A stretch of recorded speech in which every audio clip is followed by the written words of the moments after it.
Welcome everyone, I am Vita Prestior and this is Langrisser Mobile Apex Season 21. Alright, so anyone that watched my Apex video last week, I mentioned I was going to be out of town through 4th of July weekend.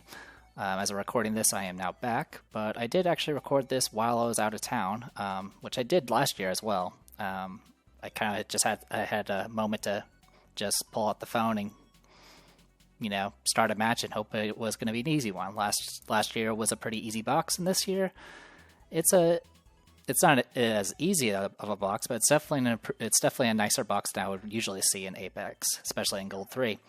So yeah, my opponent here does not have Dragon Slayer, which I'm always going to give props for. Anyone that actually goes into Apex without actually using Dragon Slayer is good in my book, whether they win or lose. Honestly, if you can get rid of Enya and Dragon Slayer, it'd probably be an overall improvement for Apex in general. But anyway, so my opponent's player 2. We're going to be on the water map. The box itself, it definitely feels very offense oriented. There's 2 healers. It looks like 2 healers and 2. Actually, technically, you do technically get healing with Enya if you want to use that, but that's not usually what you bring her for.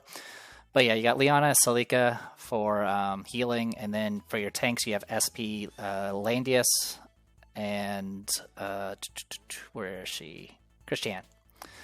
And then the rest of it is just a lot of just strikers, AoE. It's kind of it's a lot of offense, but sort of mixed. And there's of course some actigans and all that stuff. There's a lot of ways to like guard bypass as well. So there's kind of a little bit of everything. As of recording this, Hibiscus is still 5 stars, but by the time you guys see this video, she will be 6 stars. And at that point, that means everyone in this box will be 6 stars. Alright, so my opponent bans Enya first, which I am completely okay with. So I go ahead and ban their Enya. And I go ahead and take my Slarna. Alright, so they ban my Rendell and my Hibiscus, and they take Bright Summoner. So, you might have noticed I didn't ban anything. So, I mentioned I, had a moment to myself while I was out with the relatives and stuff, and I started the match, got to around this point, and someone else's phone was ringing, and so I had to answer the phone and then take it outside to where the rest of the family was at, and hand off the phone and wait for the call to be finished, and then take the phone back in. So during this entire process, the timer completely ran out. So I didn't ban anything, and at this point, every time it came to my turn to either ban or pick one of my own units, I had 15 seconds. So yeah, essentially, I pretty much did the equivalent of like showing up late to a chess match here. So I go ahead and grab Christiane at this point. I was like, with what they have, I'm probably going to need at least some sort of tank. I usually don't grab tanks second. Usually I try to see if my opponent will grab both tanks. But in this box, if I let my opponent grab both tanks, and since I just failed on a banning 2 units, which I would have probably banned something like Ilya or something, or maybe... Well, I would have banned like Slarna and probably something else. But yeah, I was like, alright, grab a tank, we'll just play off that. So they ban my Ilya, ban my Sylvaria, and they grab Nemia, which Nemia is actually pretty strong on this map. There's a lot of water, which allows her to get a lot of... she can very easily cross the entire map and snipe someone if you start on the water tiles, which you can on this map. So at this point, I was like, alright, I ban Slarna, go ahead and get rid of, I believe it's Andriel. Which, by the way, I haven't seen Andriel in a while. He is still always pretty dangerous, because he can essentially become... All he has to do is lose his partner, and he can guard bypass forever. He can also get an act again. So, this Awakened one, I did not pick. I ran out of time, and it auto-picked it. So, this Awakened one was picked by the game, not by me. So at this point, I was like, oh, geez, all right. I have a Slarna, I have an Awakened one, I have a Christiane. I do still have 4 healers available. I technically still have Bright Summoner. And I technically still have Ice Melda as well as Eshian. But that's fixed. I lose Bright Summoner, I lose Sovereign of the Ice Abyss at this point. And my opponent grabs Eshian. So at this point, my opponent has not grabbed any tanks.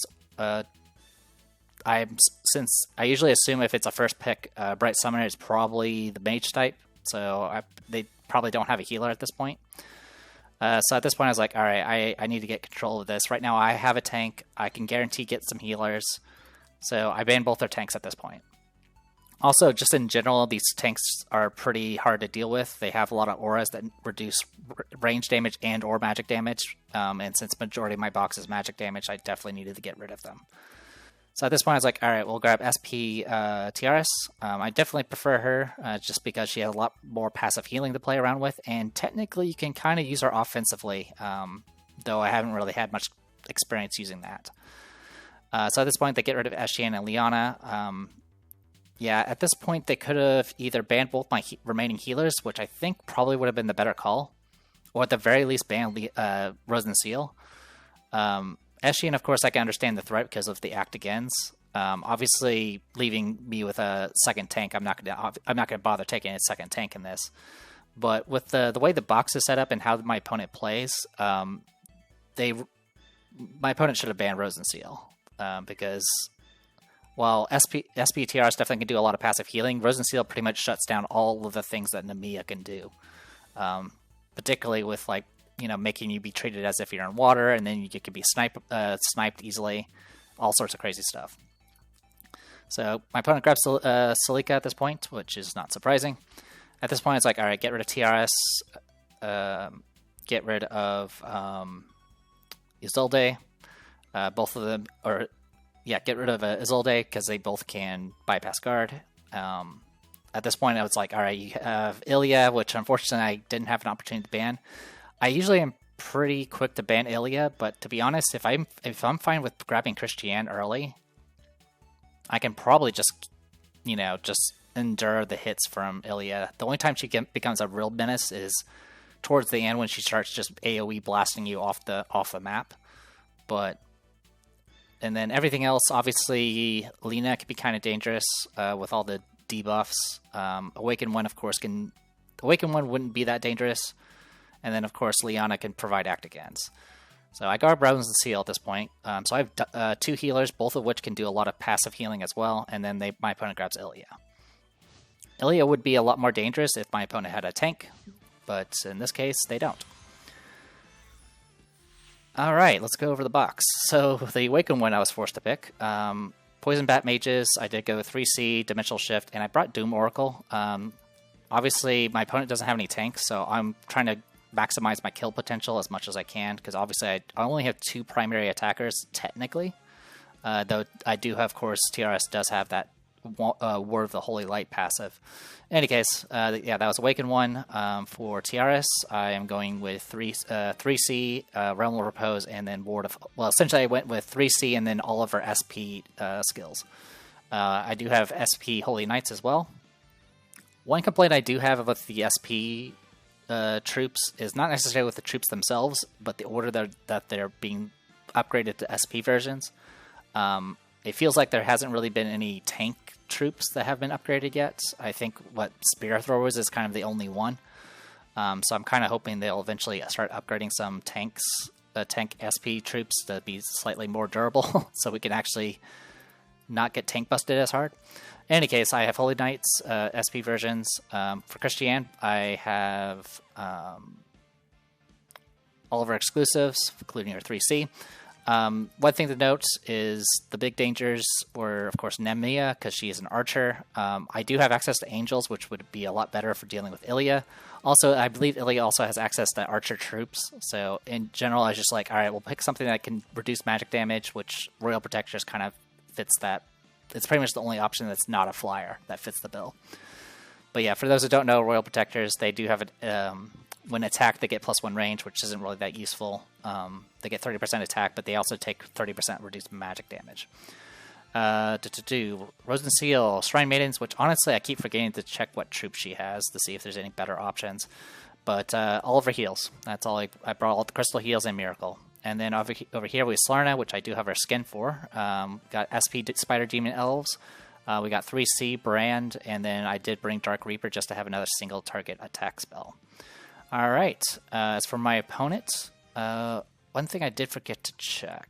I did forget to check about Bright Summoner's thing, so give me one moment. Okay, that's what I thought. So this Bright Summoner is actually 4 stars. Alright, we'll get back to that. So we got Namiya here. She is 6 stars. She brought Wild Expedition, Aim, and then she has Coral Volley, and then her 3C. So she has pretty much the standard kit for Namiya. Over here we got Celica, who also has Wild Expedition, brought Mass Heal, 3C, and Equivalent Exchange. We got Eshian here with Angels, which is a little bit of a weird pick. I mean, I guess it makes some sense because I am using a lot of magic damage, but it's not really an offensive troop. Yeah, they do get an attack and defense increase when they're at above 50% HP, and they of course have the main benefit, of course, is the reduced magic damage taken, but the rest of this is not really great for offense. Anyway, so Eshian brought all of her exclusives, nothing surprising there. We got Ilya here with Fairy Spirit Prophets with all of her exclusives. She did bring Sacred Expulsion, 3C, and Eternal Axiom. And then the Sprite Summoner, like I mentioned before, is in fact only 4 stars. Brought both summons and then brought her specialized single target attack. And then she has Fairy Spirit Prophets. I think I said that already, but I apologize. Anyway. So the biggest concern, I did have to start further back. You can technically start a tile forward, I think. Yeah, you can start a tile forward here. But 2 of those tiles is water. I'm fairly certain Namiya, with the aid of the swamp in the middle and her own special terrain stuff, she can easily get close enough to snipe someone that's in these first 2 tiles. So I kind of had to hang back. The other issue, of course, is I don't exactly want to go into water purposely either, because Namiya, of course, can hit harder against things that are in water terrain and stuff like that. So I kind of was just stuck just sitting here and buffing. So that's what I did. So biggest concern, of course, is we do have Ilya here. She's going to put out her Angel. That aura is going to expand and take up the entire map and slow me down. And of course, Bright Summoner here can guard bypass with 3C. So it's really a matter of getting out of this water area and try to get to the middle as quickly as we can while trying to not get out in sniping range of Ilya. Because while I can guard against all of this, I have to stay within range, so I have to be very careful about how I move my units in what order. So my opponent goes ahead and opens with Ilya first. For right now, I'm not too concerned about Ilya doing anything. She's not going to be in range. She is providing some 10U buffs. So I'm actually kind of purposely passing turns. I'm just getting buffs up as much as I can, get some crystal barriers up. The big thing is I'm seeing what Namiya is going to do, because she's the one that can actually get in range to do something. And she did something. She decides to do 3C right in water, so she does get the expanded range for this, and she puts out a bunch of that terrain. Obviously it does fixed damage. It can also put the debuff that will make it so you treat everything as water. And it can also be useful for allies because it heals them and, of course, gives them a random buff. So she can with the help of Actigans and Celica reducing cooldown, she can actually cover quite a bit of the map with this terrain. And this is why I pointed out that if this was the plan, my opponent should have banned Rosen Seal, because right now this is going to be kind of annoying, but it's not going to stop me because I have 3 crystal barriers. That means I can step on these things 3 times before it actually becomes a problem. And even the fixed damage is not that big of a deal because I'm going to get a bubble from Tiara soon. So it's kind of a little weird mistake here. She did go ahead and put out the special terrain even further. She's got a good chunk of the map covered.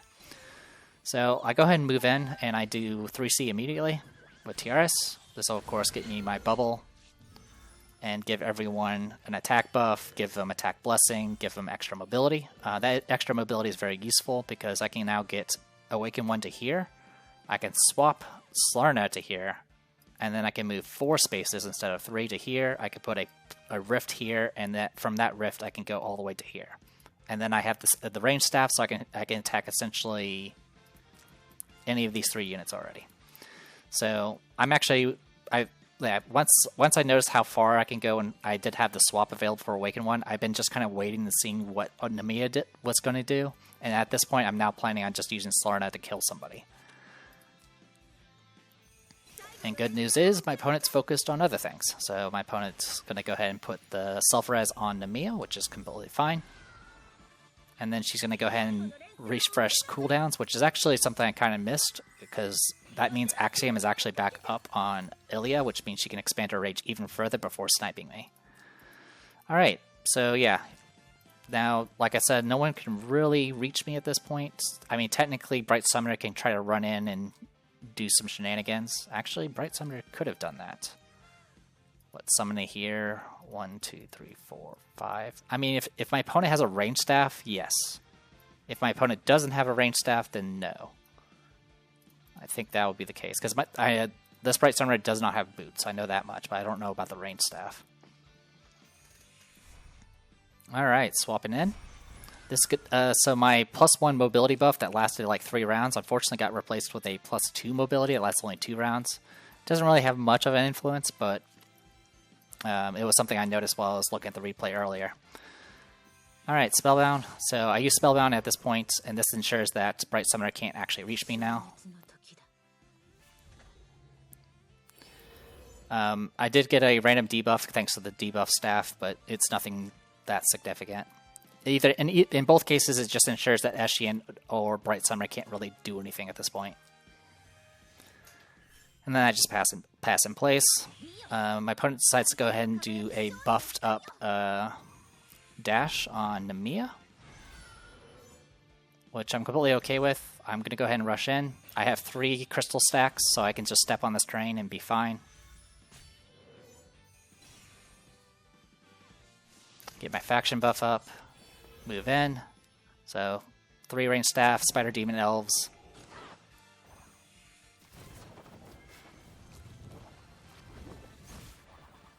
And I throw my Dark Hadouken. So I get kill. Spider Demon Elves, by the way, for those who don't remember, the SP versions, I ignore 20% of magic defense. I also ignore unit class disadvantage, which doesn't matter. And then, of course, I also did a mobility down.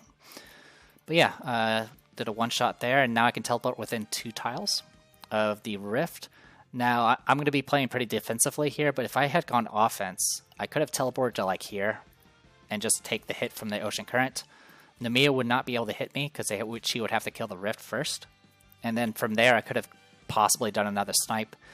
The only issue is my options are not the best. Namiya has a self-res, Ashian has a self-res, Ilya has a self-res, though if I did take off that self-res, it would shut down the Archangel, which is actually kind of useful. And I could potentially go after Salika and get killed there, which would get rid of the healer and all the future nonsense, but it's not really worth trading, so I decided to play it pretty safe and just teleport back. So Namiya has this actually works out really well, because even though I killed Bright Summoner, thanks to the dash that was done, Namiya is going to go next, and then I'll have turn initiative for next round. So my opponent decides to go ahead and do Coral Volley to take out the Rift, which I kind of expected, so I was like, alright, don't have really any options here. I can move 2 steps. Yeah, unfortunately this Archangel is now hindering movement, which really sucks. I also did lose my like I mentioned before, I had that +2 mobility, which got eaten up from just the act agains. If I hadn't have gotten that +2 mobility, I would still have the +1 at this point, which would have been far more useful, but it would not have changed much as far as what's going to happen next. So I have turn initiative, so I'm going to go ahead and just fall back. And this is when I forgot about the fact that the cooldown was reset for external Axiom, and so she's just able to expand her range and then blast me. So 3C, I'm at full HP, don't have the bubble anymore. I do have some magic damage reduction, and it nearly kills me. If it had killed me, it would have sucked, but it would not have been the end of the world. At this point, the only person that can guard bypass is Namiya, and as long as I can tank hits from Ilya, I could gradually just push my way forward. Really, the key would be just dealing with Namiya, since I can't actually step on swamps without provoking guard bypass. But it worked out rather well. Ilya was not able to get killed. If she had faction buff, that would have been a different story, but that was not the case. I'm just seeing if there's anything else that could have happened. Yeah, I didn't have anything else that would have protected me. Alright. Now, one thing to note right now is Namiya can't actually get in range to shoot me. Actually, no, correction. She was able to get in range to do a regular attack against me. Though there was probably a good chance there would have been a counter kill. Now that I got hit, even though it didn't get killed, it did put me in death range, so Namia's going to very easily do 3C to kill me, so I have no choice but to do something that can at least get some sort of healing going. So I did the thing that did the most ticks of healing, which is I ran through her with my own troops, did Realm of Repose, so I'm only hitting 2 targets with this, so the cooldown reduction is very little. So unfortunately that means all my heals are now, all my spells are on cooldown. But I did trigger Holy Knight, did some healing because I went through it, and then, of course, got the bubble up as well, and of course got the, what's this thing called? I don't even know what it's called. Realm of Repose. It is called a Realm of Repose. So we do have Realm of Repose, which does increase magic defense and regular defense. So I upped her HP as much as possible, which should be enough to survive from Namia's attack. I don't know what my opponent's plan was here, but she couldn't really get any closer thanks to the Spellbound. So we're kind of good to go there. So that gave me an opportunity to go ahead and throw up Floral Regalia, which reduces AoE damage. Now, one thing to note is I do have TRS outside of guard range, but I was actually I would rather have my Slower Knight alive than my TRS at this point. Also, Christiane did get rid of all of her Effulgence stacks because I got 3C active before I killed Bright Summoner. So with that buff, I am now good to go, and we'll have First Strike during counterattacks. Alright, so we're going to get blasted here. There's a lot of water terrain out here. Yep, she's going to put out some more from her talent, and then she's going to do her 3C and cover pretty much everything in water. But again, same situation. I have crystal barriers everywhere. I'm getting passive healing from Kira there. And I go ahead and just take this opportunity to just push forward. At this point, my opponent has used all of their attacks, so I'm just going to casually move forward. My opponent's doing mass heal here, probably just a cycle to a different spell. And ends up going for Alchemical Legacy, or not Alchemical Legacy, but essentially Gospel, I think is what it's called. Do mass crystal healing to get everyone healed up again. Now we have passive healing from the crystal healing and from Cure. And of course I have crystal stacks applied to everybody now. Alright, so everyone's in guard range except for TRS. And my opponent decides to go 3C against TRS. I do have a bubble shield active, I think.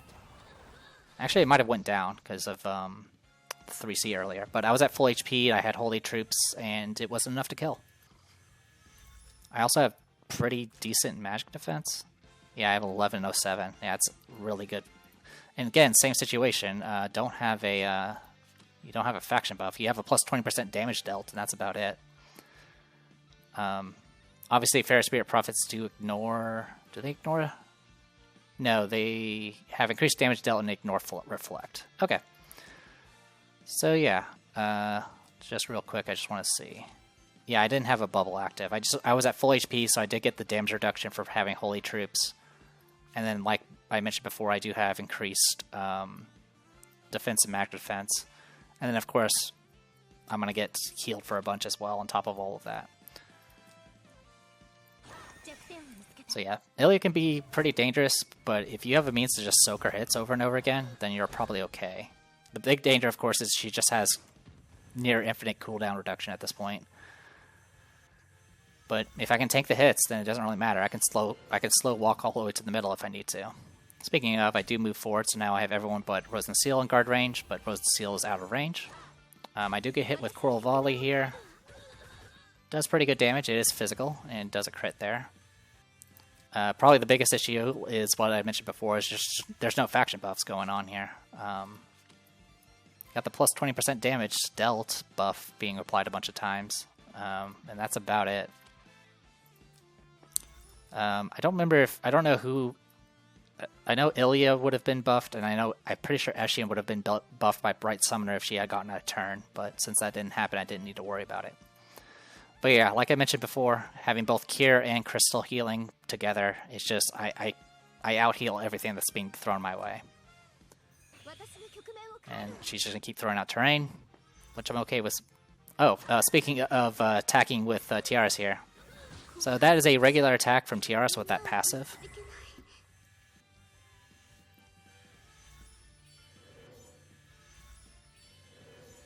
Yeah, and you can see it just does quite a bit.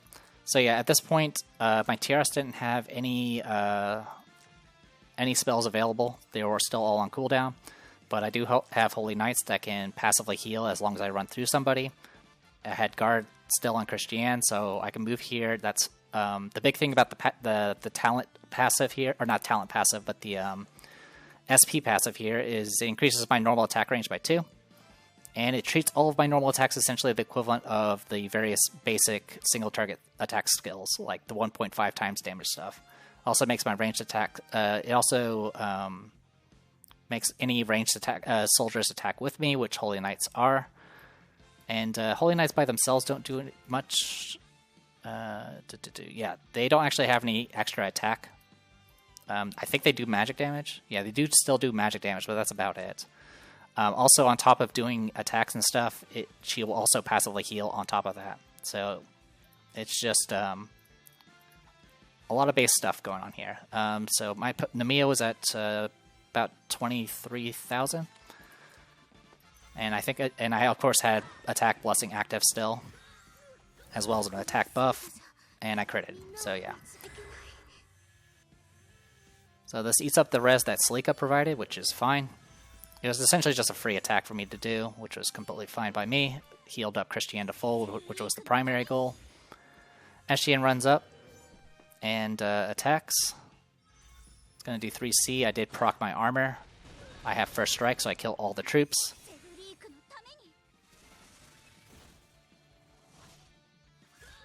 And yep, that happened.